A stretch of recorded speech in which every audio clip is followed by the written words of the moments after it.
This most historic event. In Windsor Castle, the greatest drama of our time approaches its world-stirring climax. London is tense with excitement. Crowds gather at 10 Downing Street. Prime Minister Baldwin leaves for Parliament. In his pocket is the document signed by the King announcing his renunciation to his 500 million subjects throughout the world.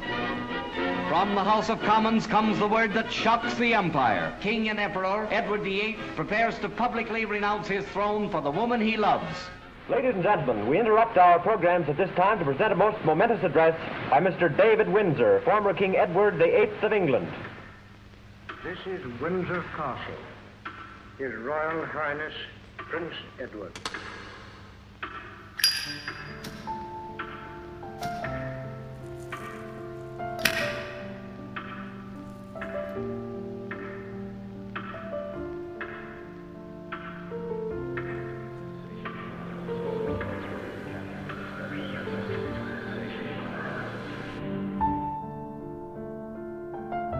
At long last, I'm able to say a few words of my own.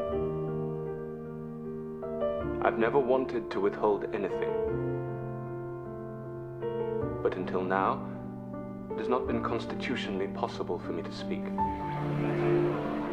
A few hours ago, I discharged my last duty as King and Emperor. And now that I have been succeeded by my brother, the Duke of York, my first words must be to declare my allegiance to him. This I do with all my heart. You all know the reasons which have impelled me to renounce the throne, but I want you to understand that in making up my mind, I did not forget the country or the empire, which as Prince of Wales, and lately as King, I have for 25 years tried to serve.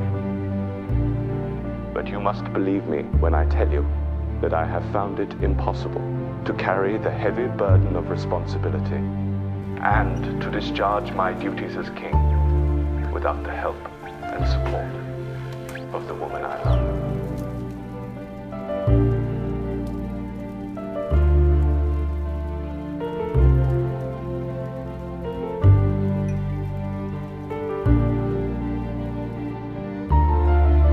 This decision has been made less difficult to me by the sure knowledge that my brother, with his long training in the public affairs of this country, will be able to take my place without interruption or injury to the life and progress of the empire.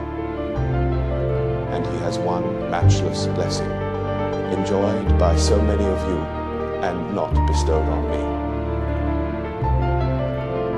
Happy home with his wife and children. Ever since I was Prince of Wales, and later on when I occupied the throne, I have been treated with the greatest kindness by all classes of the people wherever I have lived or journeyed throughout the empire. For that, I am very grateful. I now quit altogether public affairs, and I lay down my burden. And now, we all have a new king. I wish him and you, his people, happiness and prosperity with all my heart.